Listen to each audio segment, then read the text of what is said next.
Hello students, good morning everybody. Welcome to your online lectures. Today we are going to study chapter 9, that is optics. See it to believe it is a popular saying. In order to see, we need light. What exactly is light and how we are able to see anything? We will explore it in this and next standard. We know that acoustics is the term used for science of sound. Similarly, optics is the term used for science of light. There is difference in the nature of sound waves and light waves, which we will study in chapter 8 and in chapter 13. कुठलीही गोष्ट विश्वास करण्यापूर्वी डोळ्याने बघा, ही एक महत्त्वाची म्हण आहे. पण कुठलीही गोष्ट पाहण्यासाठी आपल्याला लाईटची गरज असणार आहे. मग लाईट म्हणजे नेमकं काय आणि लाईटमुळे आपल्याला वस्तू कशा दिसतात, या सर्व गोष्टींचा खुलासा आपण यावर्षी आणि पुढच्या इयत्तेमध्ये करणार आहोत. आपल्याला माहिती आहे अकॉस्टिक हा एक टर्म आहे जो साऊंडच्या शास्त्र साठी वापरला जाणार आहे. सायन्स ऑफ साऊंड म्हणजेच अकॉस्टिक्स. तसं लाईटचा अभ्यास सायन्स ऑफ लाईट साठी वापरला जाणारा टर्म आहे ऑप्टिक्स. साऊंड आणि लाईट वेव्स जरी दोघंही वेव्स असले तरी दोघांचं नेचर जे आहे हे वेगवेगळं आहे. हे आपण चॅप्टर 8 मध्ये आणि चॅप्टर 13 मध्ये दोघांमधला फरक जो आहे तो समजावून घेणार आहोत. प्रथम, nature of light. Earlier, light was considered to be that form of radiant energy which makes object visible due to stimulation of retina of the eye. It is a form of energy that propagates in the presence or absence of the medium, which we now call waves.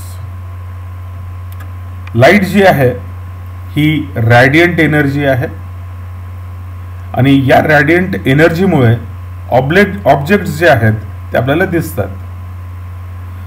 He light जेव्हा आपल्या डोळ्यामध्ये जो retina आहे त्यावरती पडते त्यावेळेस तिथं चेतना निर्माण होते, स्टिम्युलेशन निर्माण होतं आणि या स्टिम्युलेशनमुळे आपल्याला ऑब्जेक्ट दिसतो.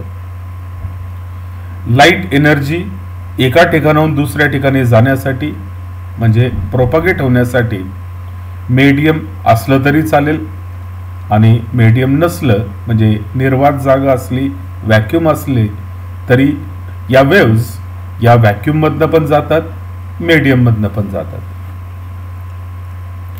At the beginning of 20th century, it was proved that these are electromagnetic waves.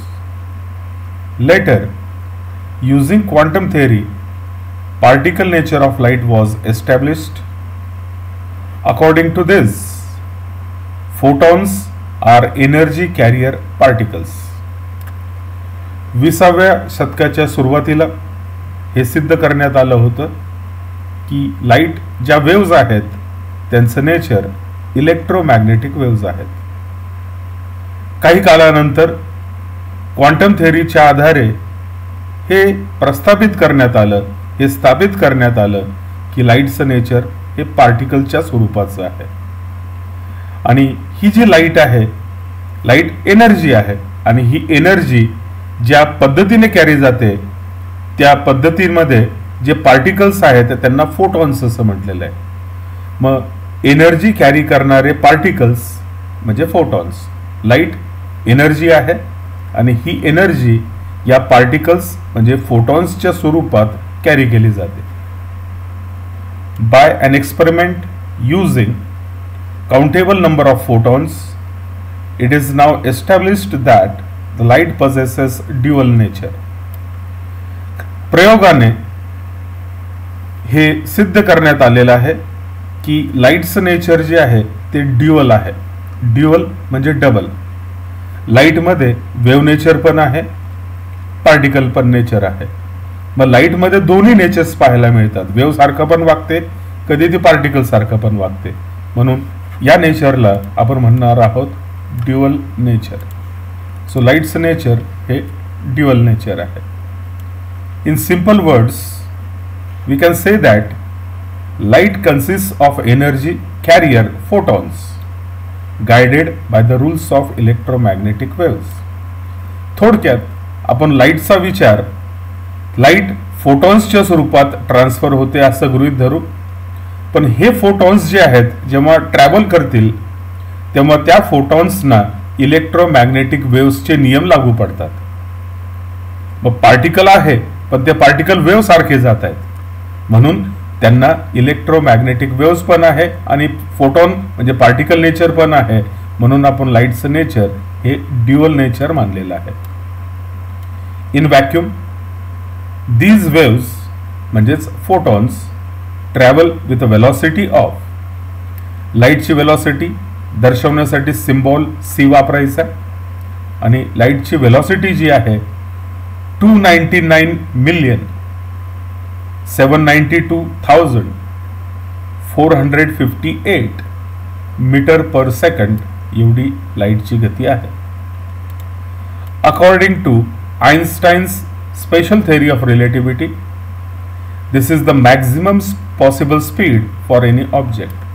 आइन्स्टाईनच्या special theory of रिलेटिव्हिटीनुसार निसर्गामध्ये कुठल्याही ऑब्जेक्टला जास्तीत जास्त प्राप्त होणारी गती जी आहे ती लाईटच्या वेलॉसिटी एवढी आहे. निसर्गामध्ये कुठलीही वस्तू नाही ज्याची गती या किमतीपेक्षा जास्त असू शकेल. For practical purposes we write it as 3 × 10⁸ metre per second. ही जी किंमत आहे लाईटच्या वेलॉसिटीची प्रॅक्टिकल पर्पजसाठी दशांश चिन्ह बघा इथं आहे. 1 2 3 4 5 6 7 आणि इथं सरकवला 8 घर सरकवला तर संख्या 2.9979245 होईल आणि त्याला 10⁸ ने गुणावं लागेल. मग 2.999 याला सिम्प्लिफाय केलं तर ही संख्या आपल्याला शॉर्टमध्ये 3 × 10⁸ मीटर पर सेकंड अशा पद्धतीने लिहिता येईल.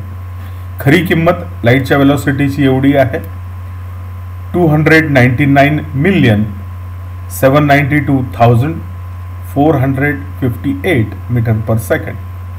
पण प्रॅक्टिकल पर्पजसाठी हीच किंमत आपण किती घेणार आहोत 3 × 10⁸ metre per second. Commonly observed phenomena concerning light can be broadly classified into 3 categories. लाईटचे जे काही भिन्न फिनॉमिनन किंवा दृश्य प्रॉपर्टीज आपल्याला पाहायला मिळतात त्याचे प्रामुख्याने 3 भाग पडतात. पहिला भाग जो आहे तो आहे रे ऑप्टिक्स किंवा दुसरं नाव आहे जॉमेट्रिकल ऑप्टिक्स. दुसरा प्रकार आहे वेव्ह ऑप्टिक्स और फिजिकल ऑप्टिक्स आणि तिसरा प्रकार आहे पार्टिकल नेचर ऑफ लाईट. आता रे ऑप्टिक्स किंवा जॉमेट्रिकल ऑप्टिक्स म्हणजे काय आहे.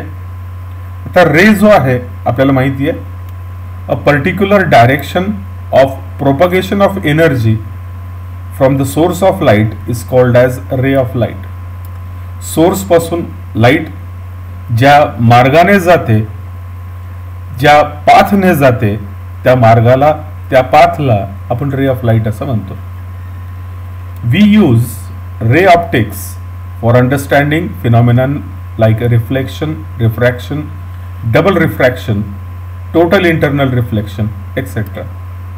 मग लाईटमध्ये हे जे काही भिन्न प्रकारचे फिनॉमिनन किंवा दृश्य किंवा काही प्रॉपर्टीज जे आहेत जे आपल्याला लाईटमध्ये पाहायला मिळतात कुठल्या कुठल्या तर रिफ्लेक्शन असेल, रिफ्रॅक्शन असेल, डबल रिफ्रॅक्शन असेल किंवा टोटल इंटरनल रिफ्लेक्शन असेल. तर या प्रॉपर्टीज रे ऑप्टिक्समध्ये म्हणजेच जॉमेट्रिकल ऑप्टिक्समध्ये स्टडी केल्या जाते. दुसरा भाग जो आहे वेव्ह ऑप्टिक्स और physical optics. For explaining phenomenon like interference, diffraction, polarization, Doppler effect, etc., we consider light energy to be in the form of electromagnetic waves. Wave theory will be further discussed in 12th standard. लाईटच्या या काही नवीन properties आहेत ज्या तुम्ही अगोदर अभ्यासलेल्या नाहीत. Interference, diffraction, polarisation आणि डॉपलर इफेक्ट. तर लाईटच्या ह्या प्रॉपर्टीज ज्या स्टडी करणार आहोत या आपण वेव्ह ऑप्टिक्सच्या स्वरूपात वेव्ह ऑप्टिक्सच्या साहाय्याने स्टडी करणार आहोत. यामध्ये लाईटचं नेचर जे आहे ते वेव्ह नेचर मानलं जाणार आहे. तिसरा प्रकार जो आहे particle nature of light. Phenomenon like photoelectric effect, emission of spectral lines, Crompton effect, etcetera cannot be explained by using classical wave theory. मग लाईटच्या या इतर काही प्रॉपर्टीज आहेत, photo electric effect, emission of spectral lines आणि Compton effect. हे phenomenon wave नेचरने सिद्ध होत नाही, प्रूव्ह होत नाही. This involve the interaction of light with matter. Light जेव्हा एखाद्या पदार्थावरती पडते तेव्हा लाईट आणि त्या पदार्थाचं जे दोघांमध्ये पदार्थ आणि लाईट यांच्यामध्ये जे इंटरॅक्शन होतं हे इंटरॅक्शन या पार्टिकल नेचर ऑफ लाईटमध्ये महत्त्वाचं आहे. For such phenomena we have to use quantum nature of light. मग इथं ही क्लासिकल वेव्ह थेअरीने वरील फिनॉमिनन एक्सप्लेन होत नाही. मग इथं या फिनॉमिननला म्हणजे हे तीन फिनॉमिनन एक्सप्लेन करण्यासाठी आपल्याला क्वांटम नेचर ऑफ लाईट विचारात घ्यावं लागतं. क्वांटम नेचर म्हणजे particle nature. Quantum nature of light will be discussed in 12th standard. लक्षात घ्या, आपल्याला वेव्ह नेचर आणि पार्टिकल नेचर वरती आधारित जे काही फिनॉमिनन आहेत हे सर्व फिनॉमिनन, हे 4 फिनॉमिनन आणि हे 3 फिनॉमिनन, हे तिन्ही फिनॉमिनन आणि वरील 4 फिनॉमिनन आपल्याला 12वीला अभ्यासायचे. आपण या चॅप्टरमध्ये फक्त रे ऑप्टिक्सचा विचार करणार आहोत, म्हणजे रिफ्लेक्शन, रिफ्रॅक्शन, डबल रिफ्रॅक्शन आणि total internal reflection. Ray optics or geometrical optics आपल्याला स्टडी करायचं आहे. In geometrical optics we mainly study image formation by mirrors, lenses and prisms. It is based on 4 fundamental laws which you have learnt in earlier classes. Geometrical optics मध्ये आपल्याला image formation study करायचं आहे आणि हे images जे आहेत हे मिरर्सद्वारे, लेन्सेसद्वारे किंवा प्रिझम्सद्वारे या इमेजेस फॉर्म होणार आहेत. आणि या इमेज फॉर्मेशनसाठी 4 फंडामेंटल लॉज, मूलभूत नियम आहेत जे तुम्ही अगोदर स्टडी केलेले आहेत. कुठले कुठले ते नियम आहेत? तर पहिला नियम जो आहे, light travels in a straight line in a homogeneous and isotropic medium. हा पहिला नियम आहे. Light always travels in a straight line in a homogeneous and isotropic medium. Homogeneous medium म्हणजे काय? तर homogeneous means that the properties of the medium are same everywhere in the medium. त्या medium मध्ये सर्वत्र त्या मीडियमचे जे प्रॉपर्टीज आहेत, गुणधर्म जे आहेत ते संपूर्ण मीडियम मध्ये एकसारखेच आहेत. And isotropic means the properties are the same in all direction. Medium आपण एका दिशेमध्ये जाणार आहोत आणि आयसोट्रोपिक मध्ये तुम्ही कुठल्याही दिशेला जा, कुठल्याही बाजूला जा, तर चारही बाजूंना त्या मीडियम मध्ये सर्वत्र समानता आहे, प्रॉपर्टीज त्या मीडियमची सेम आहे. मग अशाला म्हणायचं आहे, अशा मीडियमला म्हणायचं आहे आयसोट्रोपिक. होमोजिनियस मध्ये properties of the medium are same everywhere in the medium आणि आयसोट्रोपिकचा अर्थ properties of the medium are same in all the directions. दुसरा जो नियम आहे, 2 or more rays can intersect at a point. Without affecting their paths beyond that point. दोन किंवा दोनापेक्षा जास्त रेज एकाच मीडियममधनं जात असताना एकमेकांना इंटरसेक्ट करू शकतात, एकमेकांना क्रॉस करू शकतात. पण इंटरसेक्ट झाल्यानंतर त्यांच्या कुठल्याही प्रॉपर्टीमध्ये बदल होत नाही. त्या आहे त्या प्रॉपर्टीसह आहे त्या रेषेमध्ये सरळ पुढे जातील. So 2 or more rays can intersect at a point without affecting their paths. त्यांच्या मार्गावरती काही परिणाम होत नाही, त्यांच्या गुणधर्मामध्ये काही परिणाम होत नाही. त्या पॉइंटच्या पुढे जाताना क्रॉसिंग झाल्यानंतर त्यांच्या गुणधर्मामध्ये बदल होत नाही. तिसरा जो नियम आहे तो आहे लॉज ऑफ रिफ्लेक्शन.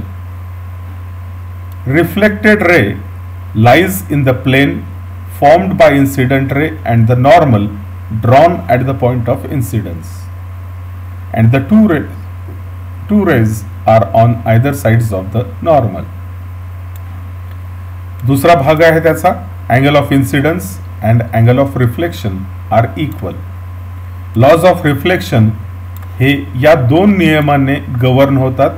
हे दोन नियम तिथे लागू पडतात. इथं बघा, हा एक प्लेन मिरर दाखवलेला आहे. यावरती एक रे ऑफ लाईट मिररकडे चाललेली आहे, इथं पडते. ती मिररवरती जिथं टच करते त्याला म्हणायचं आहे पॉइंट ऑफ इन्सिडन्स. मग पॉइंट ऑफ इन्सिडन्स वरती आपण एक लंब टाकायचा आहे, याला म्हणायचं आहे नॉर्मल. या इन्सिडंट रेने नॉर्मल बरोबर केलेला कोन, जो हा पिंक कलरने दाखवलेला आहे, हा कोन इन्सिडंट रेने नॉर्मल बरोबर केलेला कोन, याला म्हणायचं आहे अँगल ऑफ इन्सिडन्स. आणि ही रे जी मिररकडे चाललेली आहे is called as incident ray. आता इथं या पॉइंटवरती लाईट सरळ मार्गाने जायला पाहिजे होती, पण मिररच्या आतमध्ये लाईट जाऊ शकत नाही. मग या पॉइंटवरती लाईट आपला मार्ग बदलते आणि वेगळ्या मार्गाने ती परत त्याच मीडियममध्ये परत बाहेर पडते. मग अशा पद्धतीने लाईटच्या मार्गामध्ये होणारं परिवर्तन आहे, त्याच मीडियममध्ये लाईटच्या मार्गामध्ये होणारं परिवर्तन याला म्हणायचं आहे रिफ्लेक्शन ऑफ लाईट. लाईट पदार्थावरती पडल्यानंतर मार्ग परिवर्तन झाल्यानंतर ती ज्या दिशेमध्ये चाललेली आहे त्या दिशेला, त्या मार्गाला म्हणायचं आहे रिफ्लेक्टेड रे. रिफ्लेक्टेड रे आणि नॉर्मल यांच्यामधील जो कोन आहे याला म्हणायचं आहे अँगल ऑफ रिफ्लेक्शन.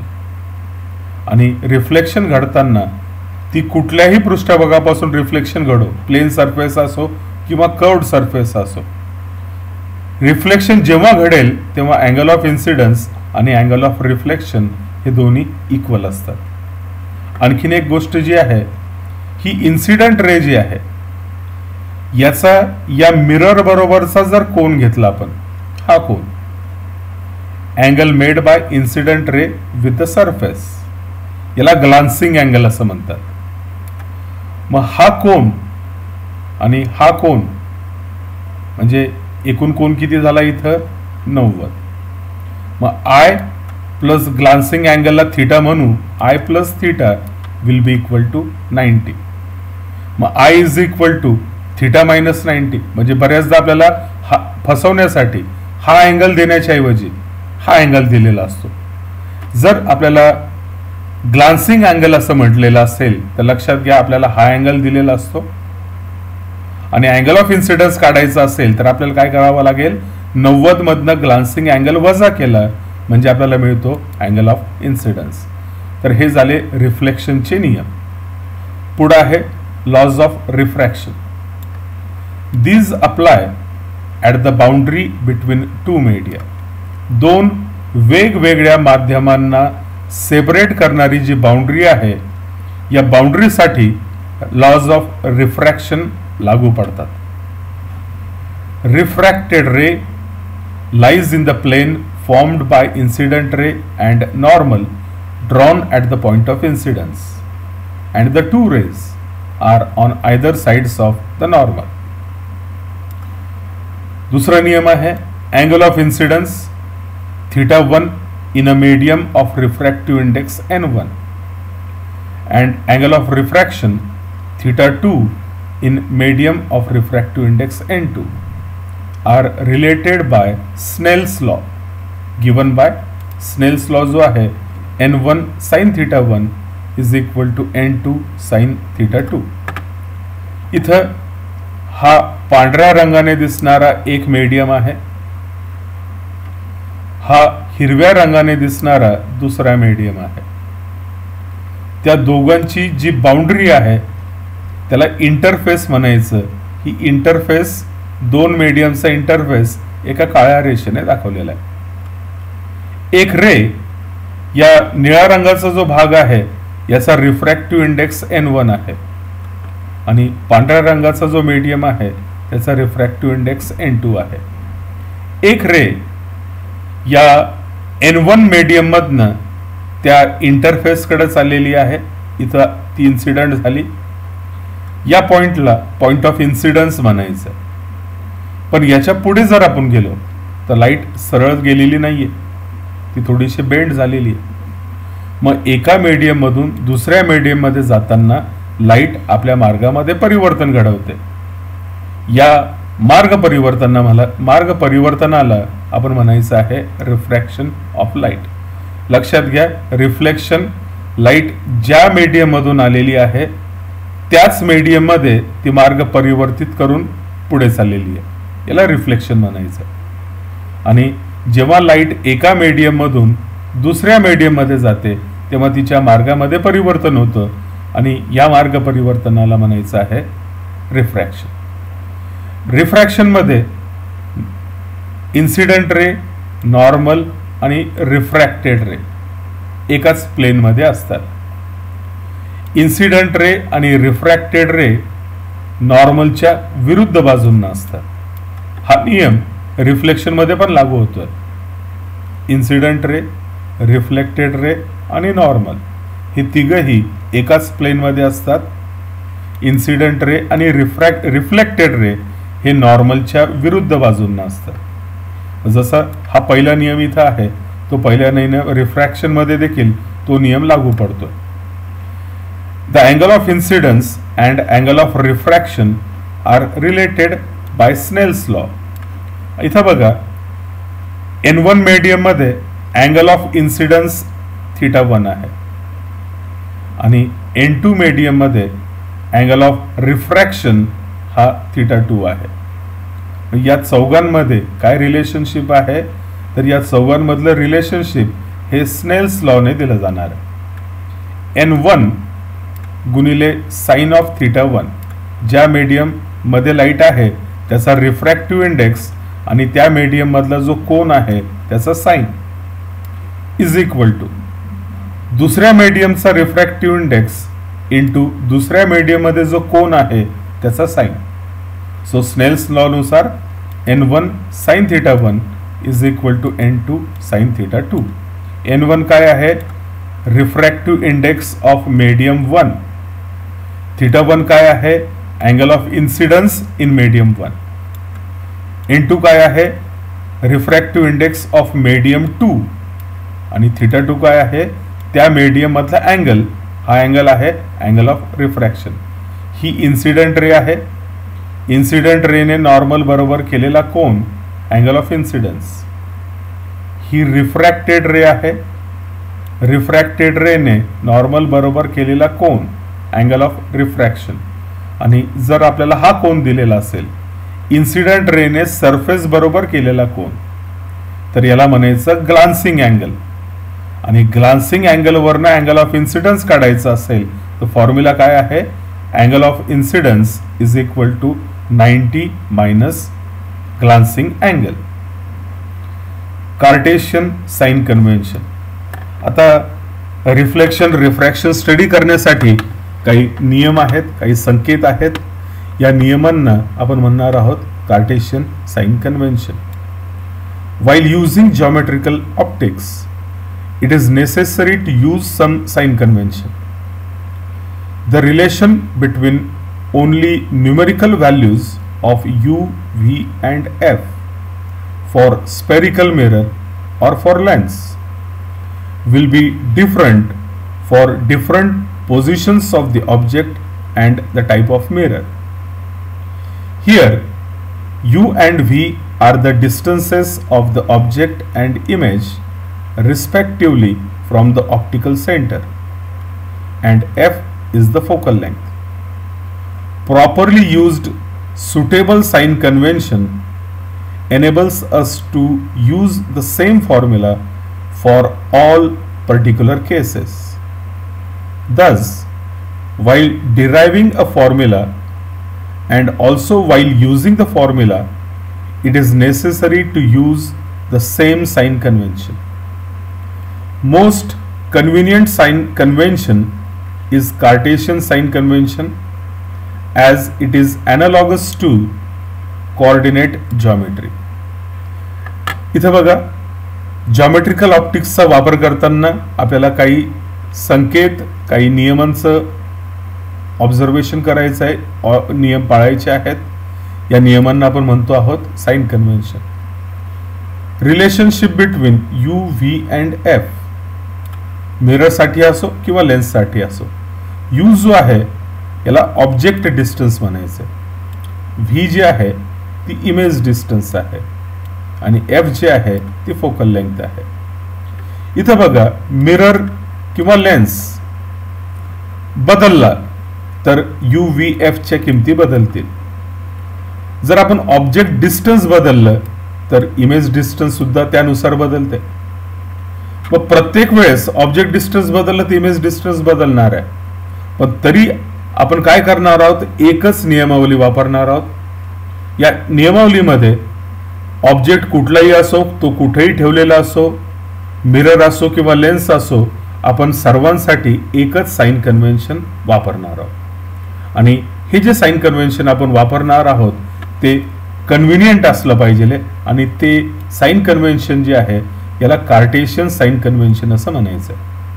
आणि हे कार्टेशियन साइन कन्व्हेन्शन ॲनालॉगस आहे, म्हणजे समान आहे. कुणाला समान आहे? Coordinate geometry. आपण कोऑर्डिनेट जॉमेट्रीमध्ये ॲक्सिस वगैरे स्टडी केलेला आहे. मग तिथं ॲक्सिसची रचना जशी आहे त्यानुसारच इथं कार्टेशियन साइन कन्व्हेन्शन त्याच पद्धतीचं असणार आहे. कार्टेशियन साइन कन्व्हेन्शन इथं दिसतंय, ओरिजिन आहे, उजव्या बाजूला पॉझिटिव्ह एक्स ॲक्सिस, डाव्या बाजूला निगेटिव्ह एक्स ॲक्सिस, वरच्या बाजूला पॉझिटिव्ह वाय ॲक्सिस, खालच्या बाजूला निगेटिव्ह वाय ॲक्सिस.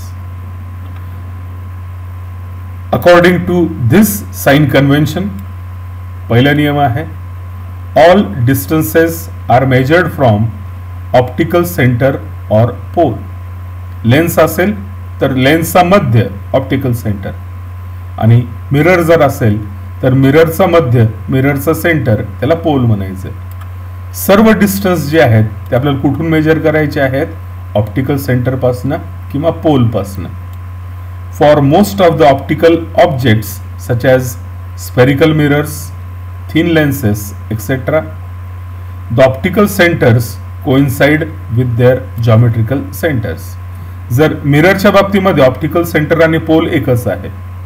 जर लेन्स थिन असेल तर थिन लेन्समध्ये देखील ऑप्टिकल सेंटर आणि पोल जवळपास एकाच जागेवरती आहे असं आपल्याला गृहीत धरता येईल. आणि डिस्टन्सेस मेजर करताना आपल्याला डिस्टन्स कुठून मोजायचे आहेत? ऑप्टिकल सेंटर किंवा पोल पासून. Figures should be drawn in such a way that the incident rays travel from left to right. A diverging beam of light corresponds to ray of light coming from real point object. A converging beam corresponds to rays of light directed to a virtual point object or image, and a parallel beam corresponds to object at infinity.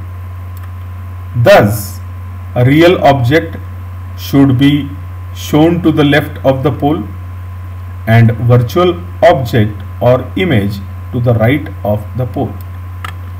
याचा महत्त्वाचा भाग समजावून घेऊ. दुसरा नियम काय म्हणतो आहे? Object should be drawn in such a way that the incident rays travel from left to right. Incident rays left पासून राईट कडे ट्रॅव्हल होताना दाखवायचे. आता इथं बघा, हा पॉइंट ऑब्जेक्ट आहे. पॉइंट ऑब्जेक्ट चारी बाजूंना लाईट इमिट करतो. मग इथून जर मी या दिशेमध्ये आलो तर मला काय दिसतंय, रेज मधलं अंतर हे वाढत चाललेलं आहे. या रेज एकमेकांपासून दूर होत चाललेल्या आहेत. मग या रेजना म्हणायचं आहे डायव्हर्जिंग रेज किंवा डायव्हर्जिंग बीम. जर रेज एकमेकांपासून दूर होत असतील तर त्या रेजना डायव्हर्जिंग बीम म्हणायचं आहे. मग इन्सिडंट डायव्हर्जिंग बीम आहे. पॉइंट ऑब्जेक्ट रिअल आहे. त्या पॉइंट ऑब्जेक्ट पासून निघणाऱ्या रेज या डायव्हर्जिंग रेज आहेत, डायव्हर्जिंग बीम आहे. इथं लेन्स असेल किंवा मिरर असेल जो रिफ्रॅक्शन घडवेल, रिफ्लेक्शन किंवा रिफ्रॅक्शन घडवेल. मग या लेन्सला, मिररला काय म्हणतोय तो, any optical device receiving incident rays. Object इथं आहे. अंतर आपल्याला ऑप्टिकल सेंटर पासून त्याचं अंतर मोजायचं आहे. मग ऑप्टिकल सेंटर पासून ऑब्जेक्ट पर्यंतचं अंतर म्हणजे ऑब्जेक्ट डिस्टन्स u. मग हे अंतर आपल्याला निगेटिव्ह घ्यायचं आहे. निगेटिव्ह का घ्यायचं आहे, कारण आपल्याला माहिती आहे ओरिजिनच्या डाव्या बाजूला मोजलं जाणारं अंतर निगेटिव्ह असेल. ओरिजिन पासनं म्हणजे पोल पासनं उजव्या बाजूला मोजलं जाणारं अंतर पॉझिटिव्ह असेल. ओरिजिन पासून वरच्या बाजूला मोजलं जाणारं अंतर पॉझिटिव्ह असतं आणि ओरिजिन म्हणजे पोल पासनं खालच्या बाजूला मोजलं जाणारं अंतर हे निगेटिव्ह असणार आहे. मग इथं ऑब्जेक्ट जो आहे इथं आहे. अंतर पोल्स किंवा ऑप्टिकल सेंटर पासून त्या पॉइंट पर्यंत मोजायचं आहे.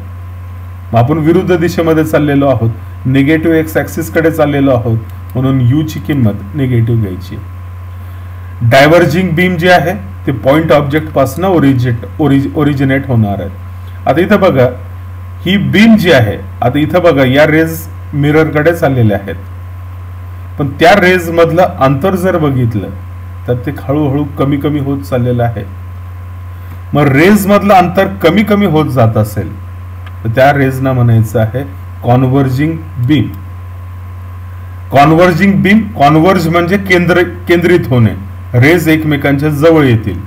आणि डायव्हर्जिंग म्हणजे काय, एकमेकांपासून दूर जातील. मग पॉइंट ऑब्जेक्ट पासून निघणारी लाईट डायव्हर्जिंग आहे आणि ऑब्जेक्ट पासून येणारी रेज जर एकमेकांकडे जवळ जात असेल तर त्याला कॉन्व्हर्जिंग बीम म्हणायचं आहे. मग ही कॉन्व्हर्जिंग इन्सिडेंट बीम या मिरर वरती इन्सिडेंट केलेली आहे. आता या रेज जर मिरर नसत्या तर या सरळ पुढे गेल्या असत्या आणि सर्व रेज कुठेतरी एकत्रित आल्या असत्या.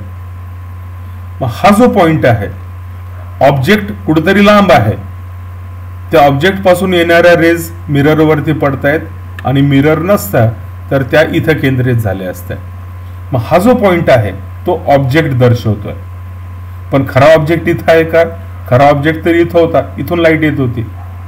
मग त्या कॉन्व्हर्जिंग बीम जिथं एकत्रित आलेल्या आहेत तिथं त्या ऑब्जेक्टची प्रतिमा तयार झालेली आहे. ही आभासी प्रतिमा आहे. व्हर्च्युअल म्हणजे आभासी, नॉट रिअल. मग हा जो ऑब्जेक्ट आहे तो व्हर्च्युअल ऑब्जेक्ट आहे.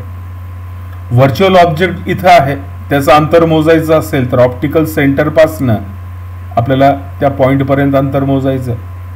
मग हे जे अंतर आहे हे ऑब्जेक्ट डिस्टन्स u आहे.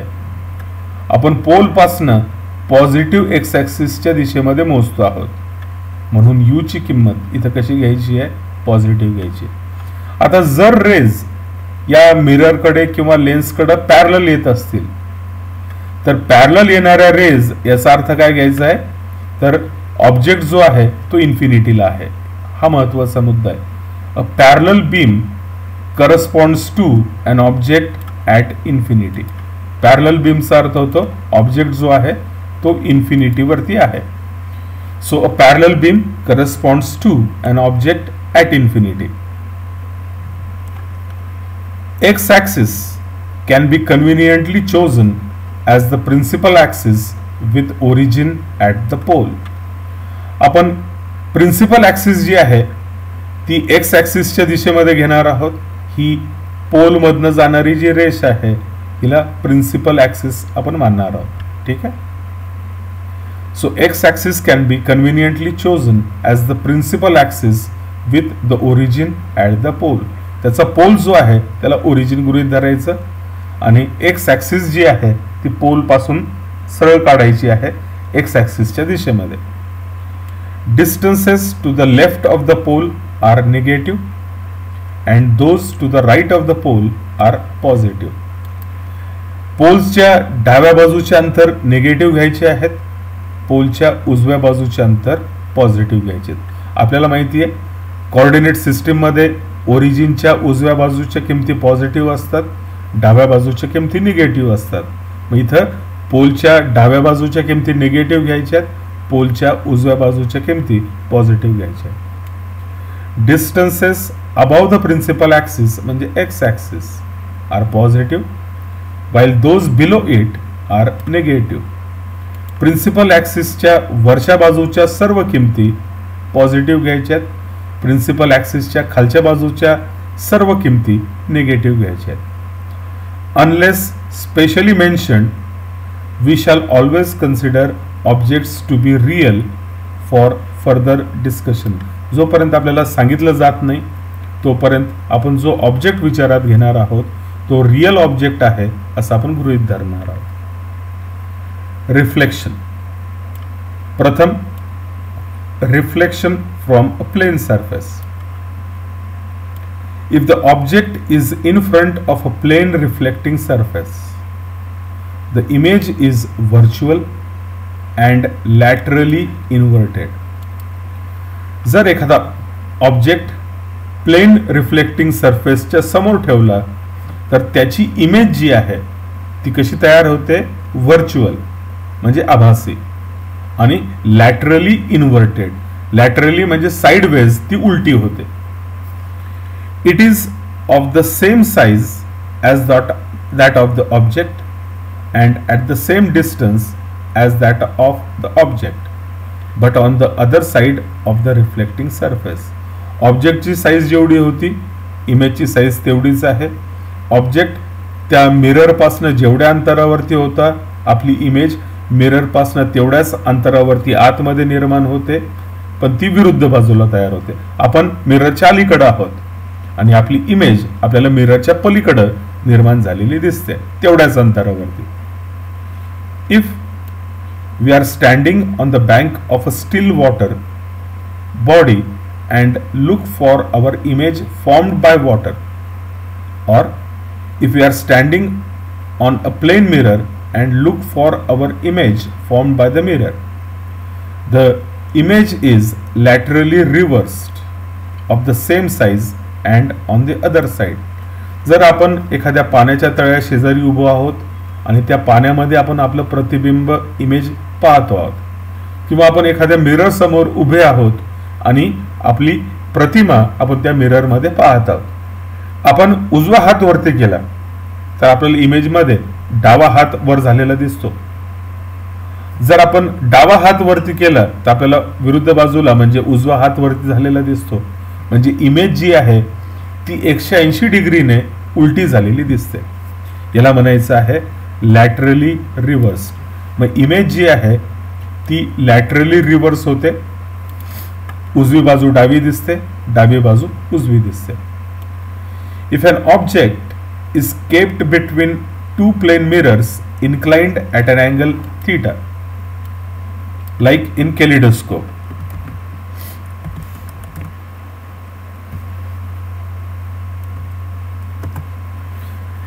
if an object is kept between two mirrors inclined at an angle theta, number of images small n are formed due to multiple reflections from both the mirrors. Exact number of images depend upon the angle between mirrors and where exactly the object is kept. It can be obtained as follows.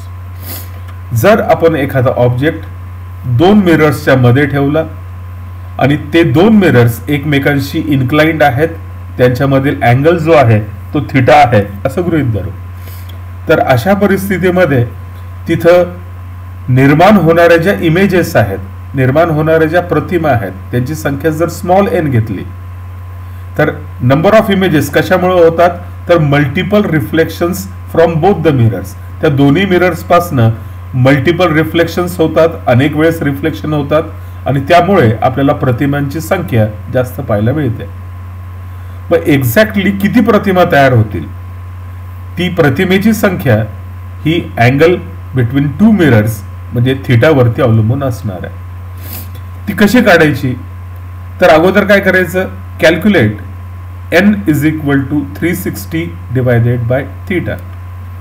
अगोदर त्या mirrors मध्ये, त्या दोन mirrors मध्ये जेवढा कोन आहे त्या कोनाला 360 ला त्या कोनाने भागायचं आणि स्मॉल n ची किंमत काढायची. Let capital N be the number of images seen. आपल्याला ज्या इमेजेस पाहायला मिळतात त्यांची संख्या कॅपिटल N आहे असं गृहीत धरू. आता ही स्मॉल n जी आपण किंमत काढलेली आहे 360 divided by theta, if small n is an even integer, जर स्मॉल n ही इवन संख्या असेल म्हणजे 2 4 6 8 या पटीमध्ये, तर नंबर ऑफ इमेजेस म्हणजे capital N is equal to n-1 irrespective of where the object is. Object कुठेही ठेवलेला असो, जर n हे उत्तर इवन आलं, इवन इंटिजर आलं, तर एकूण प्रतिमांची संख्या किती असणार आहे, त्या स्मॉल n ची किंमत -1. आता n इवन असण्याच्या ऐवजी if n is odd integer, n ही संख्या ऑड आहे, विषम आहे, 1 3 5 7 9 etc 7 9 etc. If n is odd integer and the object is exactly on the angle bisector, then number of images ची संख्या n will be equal to n-1. जर n संख्या म्हणजे 360 by theta हे उत्तर म्हणजे स्मॉल n हे odd integer आलं आणि ऑब्जेक्ट जर एक्झॅक्टली अँगल बायसेक्टर वरती ठेवलेला असेल, म्हणजे त्या दोन मिरर्सला बायसेक्ट करणारी जी रेष आहे त्या रेषेवरती जर आपण कुठेही ऑब्जेक्ट ठेवलेला असेल, तर इमेजेसची संख्या किती असेल, n-1. If n is odd integer and the object is of the angle bisector, n संख्या ऑड आहे पण ऑब्जेक्ट जो आहे अँगल बायसेक्टर वरती नाही, मध्ये कुठेतरी इतर स्थानावरती आहे, तर अशा परिस्थितीमध्ये नंबर ऑफ इमेजेसची संख्या will be equal to small n. 360 by theta ही जी किंमत आली तेवढ्याच इमेजेस आपल्याला पाहायला मिळते. आणि शेवटचा मुद्दा, if n is not an integer, म्हणजे फ्रॅक्शन जर असेल, तो n उत्तर फ्रॅक्शन मध्ये आलं, तर number of images is equal to m, where m is integral part of n. आता हे उदाहरणासह समजून घेऊ. अँगल थिटा आपल्याला दिलेला आहे 120, स्मॉल n ची किंमत काढू. 360 डिवायडेड बाय थिटा, 360 भागिले 120 उत्तर आलं 3. पोझिशन ऑफ द ऑब्जेक्ट दिलेली आहे. ऑब्जेक्ट कुठं आहे, अँगल बायसेक्टर वरती आहे, म्हणजे दोन मिरर्स मध्ये जेवढा कोन आहे त्याला बायसेक्ट करणारी, त्या कोनाला बायसेक्ट करणारी जी रेष आहे त्या बायसेक्टर वरती आहे. आता इथं बघा n3 आला म्हणजे ऑड आहे, ऑड संख्या आहे आणि बायसेक्टर वरती, अँगल बायसेक्टर वरती ऑब्जेक्ट आहे, म्हणजे दुसरा नियम, if n is odd integer and the object is exactly on the angle bisector, तर इमेजेसची संख्या किती घ्यायची, n-1. मग इथे n ची किंमत 3 आहे, 3 वजा 1. मग अशा परिस्थितीमध्ये आपल्याला किती इमेजेस पाहायला मिळतील, त्याच्या 2. दुसरं उदाहरण घेऊ. 120 तेच आहे, म्हणजे स्मॉल n ची किंमत 3 आली. आता पोझिशन कुठं आहे, of angle bisector, angle bisector वर नाही येतो, त्याच्या आजूबाजूला कुठेतरी आहे. मग इथं आपल्याला तिसरा मुद्दा वापरता येईल. n3 आहे म्हणजे ऑड इंटिजर आहे आणि ऑब्जेक्ट जो आहे ऑफ द अँगल बायसेक्टर आहे, मग नंबर ऑफ इमेजेस म्हणजे n. मग इथं n ची किंमत 3 आली, आपल्याला इमेजेस किती मिळतील, 3. अँगल बायसेक्टर वरती होता तेव्हा 2 मिळाले, n-1. आणि ऑफ अँगल बायसेक्टर जेव्हा ऑब्जेक्ट आहे तेव्हा n is equal to n एवढी इमेजेस मिळाल्या. पुढे थिटा 110 आहे, 360 ला 110 ने भागलं, उत्तर 3.28 आलं. ऑब्जेक्ट कुठेही असू द्या, अशा परिस्थितीमध्ये फ्रॅक्शन जेव्हा येईल तेव्हा ऑब्जेक्ट कुठेही असू द्या, काय आहे चौथा नियम, if n is not an integer, integer नाहीये तो फ्रॅक्शन आहे, तर n is equal to m, where m is integral part of n. Integral part, याच्यामध्ये इंटिग्रल पार्ट 3 आहे आणि हे पुढचे 2 अंक फ्रॅक्शन आहे, मग आपल्याला इंटिग्रल पार्ट घ्यायचं. इंटिग्रल पार्ट 3 आहे म्हणून इमेजेस किती आहेत 3. पुढे घ्या 90, 360/90, उत्तर आलं 4. ऑब्जेक्ट कुठेही असू द्या, ही संख्या इवन आहे, पहिला नियम. If n is an even integer, number of images capital N ची किंमत n-1, irrespective of where the object is. Irrespective of where the object is म्हणजे ऑब्जेक्ट कुठेही असू द्या, बायसेक्टर वरती असेल किंवा नसेल, प्रत्येक वेळेस इमेजची संख्या किती असणार आहे n-1. मग इथं 4 आहे, 4 वजा 1, मग इमेजेस किती झाल्या 3. 80 साठी हे उत्तर 4.5 आलं. फ्रॅक्शन आलं म्हणजे काय करायचं, इंटिजर पार्ट घ्यायचं, 4 आहे म्हणून 4 आलं. 72 साठी 5 आलं, 5 संख्या ऑड आहे, पोझिशन बघायची, अँगल बायसेक्टर वरती आहे, अँगल बायसेक्टर वरती असेल तर n-1 आणि ऑफ अँगल बायसेक्टर असेल तर n. ऑन अँगल बायसेक्टर आहे म्हणून 5 वजा 1 4. 30 संख्या आहे 5, पण आता अँगल बायसेक्टरच्या ऐवजी म्हटलेलं आहे ऑफ अँगल बायसेक्टर, मग इमेजेसची संख्या स्मॉल n एवढी असेल, स्मॉल n 5 आहे, इमेजेसची संख्या 5. पुन्हा 60 जर अँगल घेतला, भागाकार 6 येतोय, इवन संख्या आहे, इवन संख्यामध्ये ऑब्जेक्ट कुठेही असू द्या, नंबर ऑफ इमेजेसची संख्या n-1, 6 वजा 1 5. पुढे 50 जर अँगल असेल, 360/n, 360/θ 7.2 आलं. फ्रॅक्शन आहे, ऑब्जेक्ट कुठेही असू द्या, फक्त इंटिजर पार्ट घ्यायचा, मग अशा परिस्थितीमध्ये इमेजेसची संख्या किती असणार आहेत 7. मग 2 मिरर्सच्या मध्ये जर आपण ऑब्जेक्ट ठेवला तर मल्टिपल रिफ्लेक्शन्समुळे अनेक इमेजेस निर्माण होतात. इमेजेस किती तयार होतील ते काढण्यासाठी हे 4 नियम आहेत. या 4 नियमांचा वापर करून आपल्याला इमेजेस किती तयार होतील हे ओळखता येऊ शकतं. पुढचा भाग आहे रिफ्लेक्शन फ्रॉम कर्व्ड मिरर्स. आपण प्लेन मिरर्स अगोदर बघितले, आता curved mirrors. In order to focus a parallel or divergent beam by reflection we need curved mirrors. Parallel beam असू द्या किंवा डायव्हर्जंट बीम असू द्या, या दोघांना फोकस करण्यासाठी, एका पॉइंट वरती केंद्रित करण्यासाठी आपल्याला कर्व्ड मिररची गरज पडणार आहे. You might have notice that reflecting mirrors for a torch और headlights, rear view mirrors of vehicles are not plane but concave और कॉन्वेक्स. आपल्या हेडलाइट मध्ये, टॉर्च मध्ये किंवा कारच्या मध्ये जे रियर व्ह्यू मिरर्स, पाठीमागचं दृश्य पाहण्यासाठी जे रियर व्ह्यू मिरर्स आहेत, त्यामध्ये जे मिरर्स आहेत ते प्लेन नसतात, तर ते कॉन्केव असतात किंवा convex. Mirrors for search light are parabolic. Parabola आपण मागच्या चॅप्टर मध्ये बघितलं, यू आकार. जर एखाद्या कोनला एखाद्या प्लेनने इंटरसेक्ट केलं, पण तो प्लेन एका साईडला पॅरलल पाहिजे, तर कोन आणि प्लेनचे इंटरसेक्शन म्हणजे पॅराबोला आहे. यू आकार, छत्रीसारखा आकार. मग सर्च लाईट मध्ये जे मिरर्स असतात ते पॅराबोलिक असतात.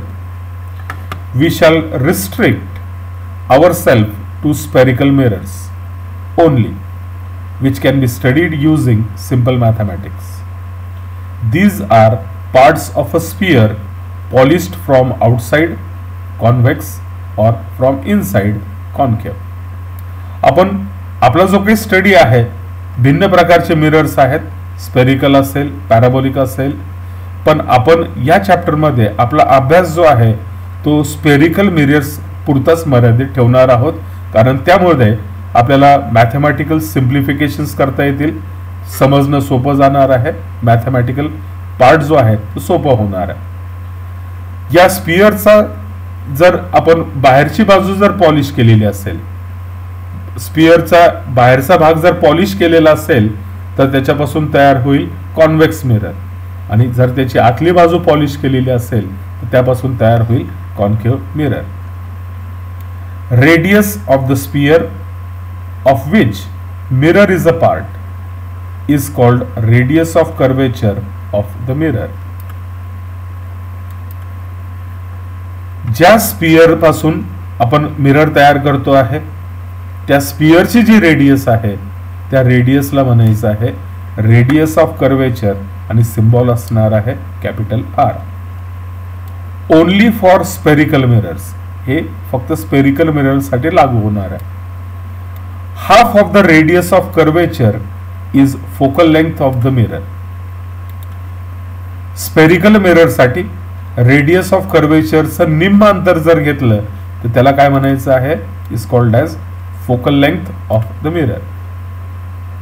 For a concave mirror it is the distance at which parallel incident rays converge. For a convex mirror, it is the distance from where parallel rays appear to be diverging after reflection. According to sign convention, the incident rays are from left to right and they should face the polished surface of the mirror. Thus, the focal length of convex mirror is positive, while that of concave mirror is negative. हा महत्वाचा भाग आहे. Convex lens असेल, convex mirror असेल तर त्याची focal length positive असते, आणि कॉन्केव्ह मिरर जर घेतला तर त्याची फोकल लेंथ निगेटिव्ह असणार आहे. Convex positive, concave negative. आता इथं बघा, हा एक काचेचा स्पियर आहे.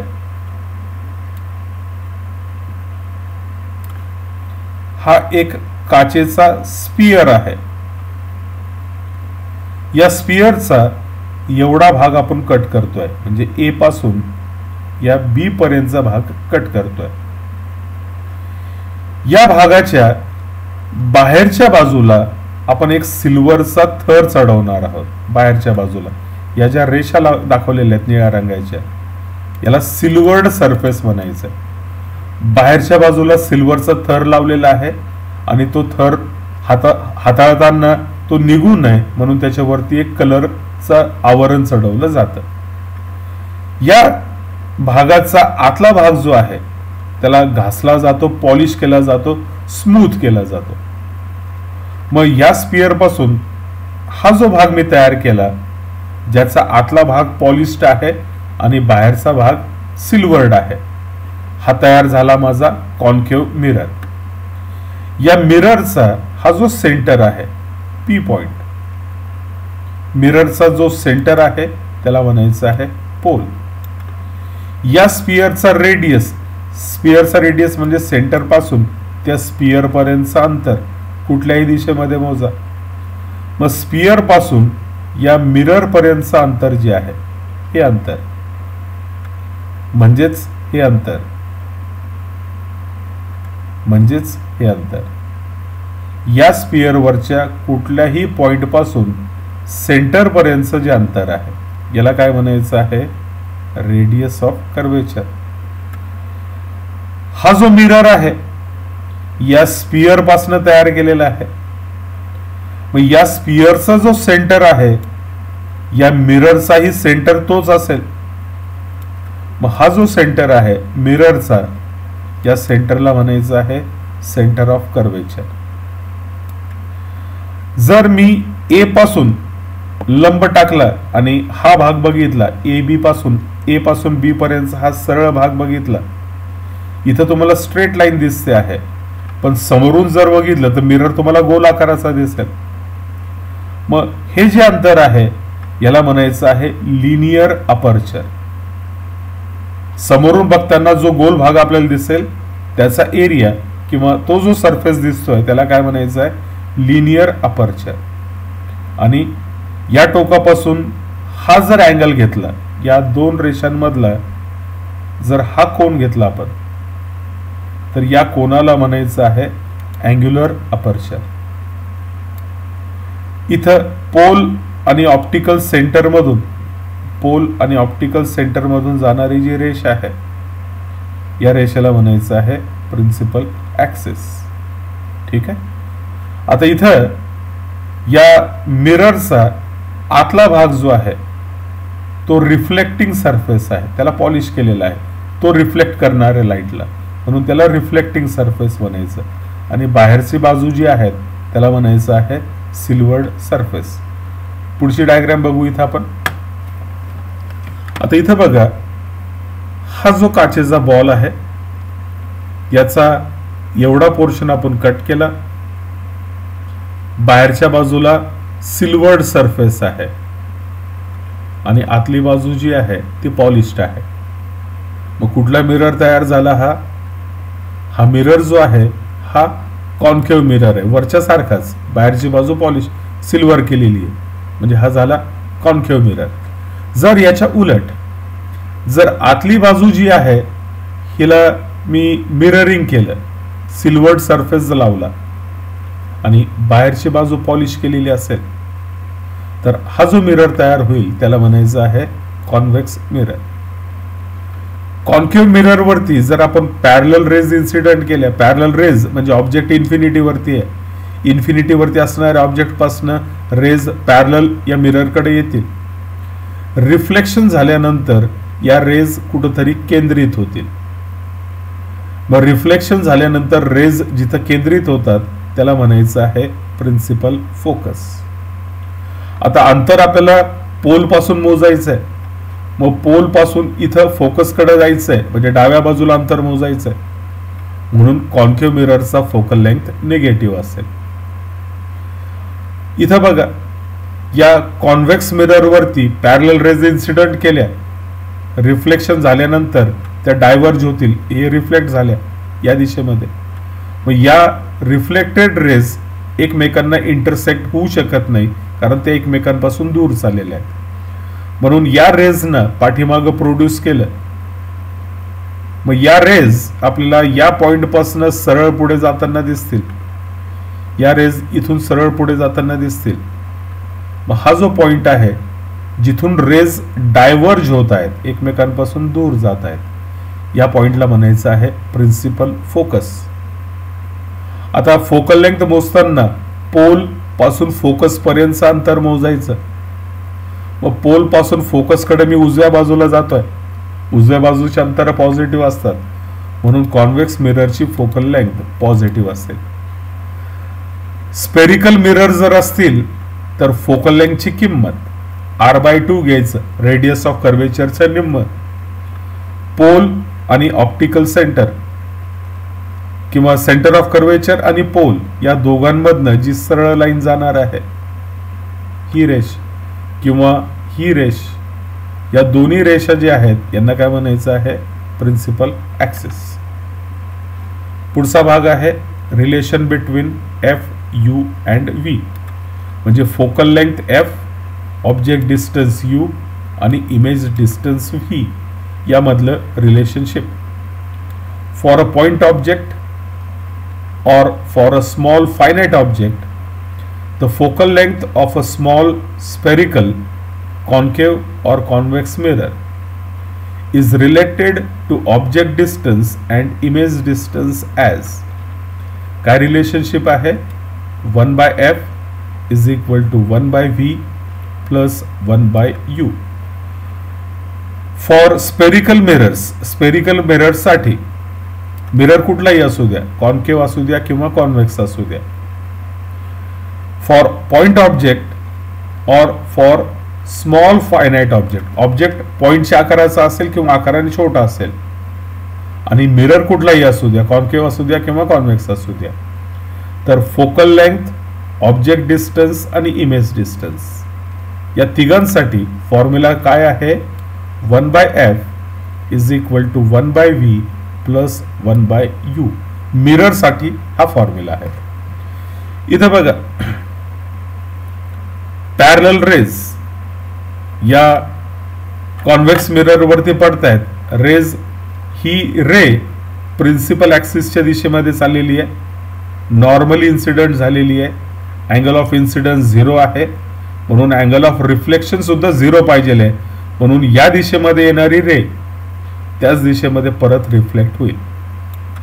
पण ही जी रे आहे इथे इन्सिडेंट झाली, नॉर्मल इथं कुठंतरी काढावं लागेल. मग नॉर्मलच्या अलीकडे इन्सिडेंट रे आहे, म्हणजे रिफ्लेक्टेड रे पलीकडे पाहिजे. रिफ्लेक्टेड रे रिफ्लेक्शन झाल्यानंतर या दिशेमध्ये जाईल. इथं पण बघा, ही रे इथे इन्सिडेंट झाली, या पॉइंट वरती हा नॉर्मल काढलेला आहे मी. इन्सिडेंट रे नॉर्मलच्या अलीकडे आहे, मग रिफ्लेक्टेड रे नॉर्मलच्या पलीकडे तयार होईल. मग रिफ्लेक्शन झाल्यानंतर ही रे या दिशेमध्ये जाईल. मग अशा सर्व रेज रिफ्लेक्ट झाल्यानंतर एकमेकांपासून दूर जात आहेत, म्हणजे डायव्हर्ज होत आहेत. या रेज पुढे कुठेतरी एकत्रित येणे शक्य नाही, म्हणून या सर्व रेजना पाठीमागं प्रोड्यूस केलं, या डॉटेड लाईन्सने पाठीमागं ओढलं. तर या सर्व रेज एका पॉइंटवरती केंद्रित झाल्या. हा जो पॉइंट आहे त्याला म्हणायचं आहे प्रिन्सिपल फोकस. आणि प्रिन्सिपल फोकसचं अंतर हे रेडियस ऑफ कर्वेचर r आहे. आणि इथून फोकस पर्यंतचं अंतर म्हणजे फोकल लेंथ f ची किंमत किती आहे? r/2. कॉन्केव्ह मिरर घेतला, रेज पॅरलल रेज या कॉन्केव्ह मिरर वरती इन्सिडेंट होत आहेत. रिफ्लेक्शन झाल्यानंतर या सर्व रेज केंद्रित होतील एका पॉइंट वरती. जिथे या रेज केंद्रित होतात त्याला म्हणायचं फोकस. आणि फोकस आणि रेडियस ऑफ कर्वेचर यांच्यामधलं रिलेशन काय आहे? r/2. इथं f निगेटिव्ह आहे, कारण r ची किंमत सुद्धा इथं निगेटिव्ह घ्यायची आहे. रेडियस ऑफ कर्वेचर इथून इथपर्यंत डाव्या बाजूला मोजायचं आहे, म्हणून -r/2 म्हणजे focal length negative. Convex mirror parallel रेजना डायव्हर्ज करतो. कॉन्केव्ह मिरर इन्सिडेंट होणाऱ्या पॅरलल रेजला एका पॉइंट वरती केंद्रित करतो, म्हणजे कॉन्व्हर्ज करतो. By a small mirror we mean its aperture म्हणजे diameter is much smaller, at least 1/10 than the values of u, v and f. Small मिररचा अर्थ ज्या मिररचा अपर्चर म्हणजे समोरून बघितल्यानंतर जो गोलाकार दिसेल तो लहान असेल. लहान म्हणजे किती? 1/10, 1/10. u, v आणि f या अंतराच्या 1/10 एवढा जर असेल ते, तर त्या मिरर्सना काय म्हणायचं आहे? Small mirrors. पुढची क्वांटिटी आहे फोकल पॉवर. कॉन्व्हर्जिंग और diverging ability of a lens और a mirror is defined as its focal power. Lens किंवा मिररची इन्सिडेंट रेजना कॉन्व्हर्ज करण्याची, डायव्हर्ज करण्याची क्षमता म्हणजे ॲबिलिटी. या क्षमतेला फोकल पॉवर म्हणायचं आहे. कुठलाही लेन्स किंवा मिरर रेजना कॉन्व्हर्ज किंवा डायव्हर्ज करतो, त्याला कॉन्व्हर्ज करण्याची क्षमता किंवा डायव्हर्ज करण्याची जी क्षमता आहे त्याला म्हणायचं आहे focal power. It is measured as, focal power मोजण्यासाठी फॉर्म्युला काय आहे? Reciprocal of focal length 1/f is power. Power is focal length. In SI units it is measured in dioptre. Focal power मोजण्यासाठी SI युनिट काय आहे? Dioptre. काय relationship आहे dioptre साठी? तर P ची किंमत 1 diopter is equal to 1/f. 1 metre घेतला तर 1/1 मीटर म्हणजे 1 मीटरला वरती घेऊन गेलो 1 पर मीटर. 1/, फोकल लेंथ 1 मीटर जर घेतली तर 1 पर मीटर होईल, आणि यालाच काय म्हणायचं आहे? 1 डायोप्टर. Linear magnification. मॅग्निफिकेशन म्हणजे मोठं करणं, लांबीच्या स्वरूपात लांबीच्या दिशेमध्ये इमेज किती मोठी होते ही मोजणारी क्वांटिटी आहे linear magnification. Ratio of linear size of image to that of the object measured perpendicular to the principal axis is defined as linear magnification. Image ची साइज भागिले ऑब्जेक्ट ची साइज, ही साइज आपण principal ऍक्सिसला perpendicular दिशेमध्ये मोजायची. मग size of image भागिले साइज ऑफ ऑब्जेक्ट या भागाकाराला काय म्हणायचं आहे? Linear magnification. Linear magnification m is also equal to size of image upon size of object, किंवा v म्हणजे काय आहे? इमेज डिस्टन्स भागिले u काय आहे? Object distance. सो लिनियर मॅग्निफिकेशनला दुसरा फॉर्म्युला आहे डिस्टन्स ऑफ इमेज भागिले distance of object. Size of image आणि भागिले साइज ऑफ ऑब्जेक्ट, किंवा linear magnification is equal to distance of image भागिले distance of object. For any position of the object, convex mirror always forms virtual, erect and diminished image. Virtual म्हणजे आभासी,